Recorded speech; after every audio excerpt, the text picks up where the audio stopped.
ఒక అరడజన్ చీమలు బాగా కష్టపడి పనిచేస్తూ ఉండే. దాన్ని చూసినటువంటి ఆ చీమలకు సంబంధించినటువంటి యజమాని బాగా కష్టపడతానే మీకు నేను సపోర్ట్ చేస్తా అన్నాడు.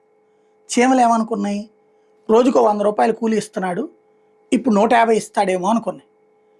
ఈయనేం చేశాడు, ఒక సూపర్వైజర్ని పెట్టాడు. పెట్టి పెద్ద చీమను పెట్టాడు అనమాట.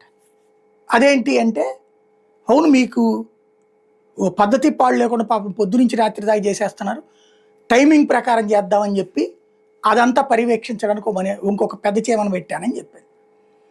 ఆ పెద్ద చీమ వచ్చాక అందరూ ఒకేసారి పొద్దు నుంచి రాత్రి దాకా కష్టపడుతున్నారు, ఎట్టొద్దు, ఇద్దరు ఒక షిఫ్ట్, ఇద్దరు ఒక షిఫ్ట్ పని చేయండి అన్నారు.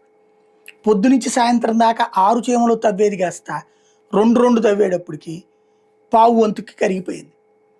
ఆ తర్వాతన ఈ లోపం ఏంటి అని చెప్పేసి యజమాని అప్పుడు